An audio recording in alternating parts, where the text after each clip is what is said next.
Hello friends, I just thought I'd make a brief video for you today detailing a rifle I purchased recently, a custom rifle. This rifle was built by a local gunsmith of some considerable skill and repute. Edwin von Atzigen built this rifle. He built a number of custom rifles over the years for some notable clients, including John Wooters and the writer Terry Wieland. He built guns for a lot of local people, myself included. I have 3 other guns built by Edwin von Atzigen, 3 built specifically for me. 4 actually, if you count a bench rest rifle. Eddie, unfortunately, is quite ill. He's got advanced dementia. However, we won't go into that sad part in any detail. This rifle is P14 Enfield, something that wouldn't be a stranger to American viewers. It's this particular rifle is chambered in .338-06. which is an extremely flexible cartridge. One can certainly use everything from 200 grain bullets up to 275 grain and beyond. And I think on the light end of the scale you can get even into 180 grain bullet or perhaps even less, making it extremely flexible. This rifle is, well, as you can tell, is a real beauty, and the camera doesn't do it any justice. It's the fit and finish, except for an ugly handling scratch just forward of the chamber on the barrel, is really truly a work of beauty. The .330-06 is a very flexible cartridge. Use a variety of powders with various bullets. On the light end of bullets, 4320 works very well.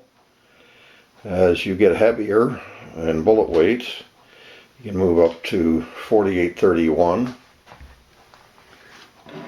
and certainly beyond that. IMR 7828. 4350 is very flexible. And H414 is very flexible as well. Really great powders. They work extremely well, and being of medium case capacity, smaller than the .338 Winchester Magnum, gives a lot of flexibility and high loading density. Now, for a bit of a cautionary tale when it comes to purchasing a used custom rifle, even one built by Edwin von Atzigen, especially purchased or built by Edwin von Atzigen. And this goes as a general warning to buying any custom rifle. I'm not saying you shouldn't, but you should go in with both eyes open. Eddie had a reputation as an extremely fine gunsmith. However, he was well noted for building rifles to absurd tolerances. In this particular case, this rifle is no different than any of the rifles that Eddie built for me specifically. For example,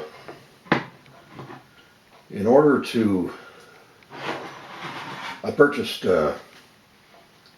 fresh unprimed brass for this project, and I had to mill first 1 millimeter off the bottom of the die, and then an additional millimeter off the bottom of the die, after finding out that I was still not able to insert the case far enough into the die to push the shoulder back far enough in order to chamber the rounds.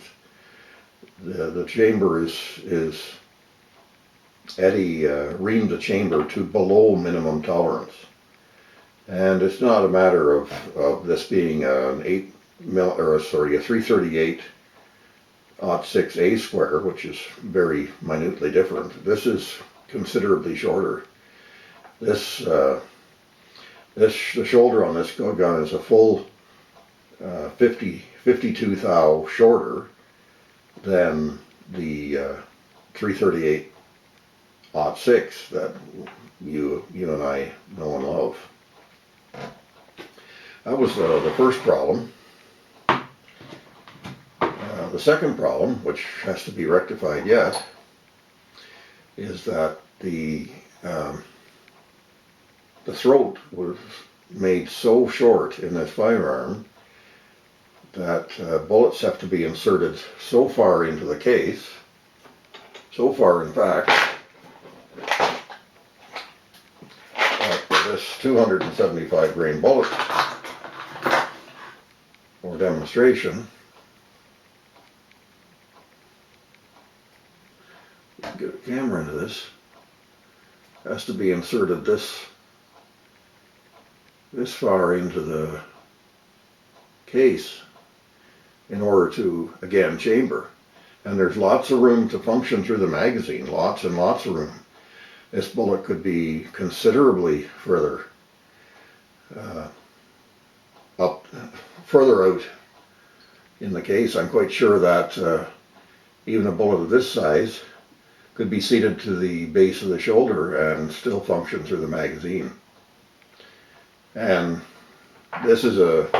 these two problems are uniquely Edwin von Atzigen problems. I'm not sorry I purchased the rifle, not at all. It's really, really profoundly beautiful. And I know that this is a great caliber, very versatile, and it's a great addition to my stable of hunting firearms. It just, when you purchase especially a used firearm in a wildcat caliber, you have to be prepared for potential problems. That things aren't going to necessarily go as smoothly as one thinks. You run in a situation where you might have an off-spec chamber reamer that was used to chamber the rifle. You may have absurdly tight tolerances. You may have absurdly loose tolerances. So these are things to keep in mind when buying a custom rifle. That's why they're often, at least in Canada, you can buy a used custom rifle quite inexpensively compared to having one built for yourself. And compared to a Saco or even a Tikka, it's a fraction of the cost, often less than half. And this rifle came with this beautiful Nikon scope, and for that price. So those are things to keep in mind. You can get a tremendous amount of value for your money, but don't expect to have no or few problems, because you may have many problems. And in this case, for this particular round, seating the bullets so deeply, this would create extremely high chamber pressures using traditional loading data from a lineman manual, for example, with the bullets seated so deeply. So, one has to, as it says in the books, one has to use an extreme amount of caution. So, showcasing a beautiful rifle and at the same time a little bit of a cautionary tale.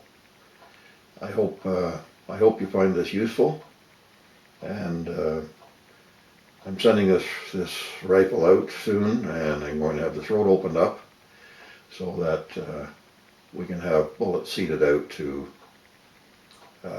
proper, or at least much better distance. And I look forward to potentially using this rifle, and perhaps in the coming weeks we'll get out to the range with it. So for now, all the best, and I'll try to make another video again in a couple of weeks. Take care for now.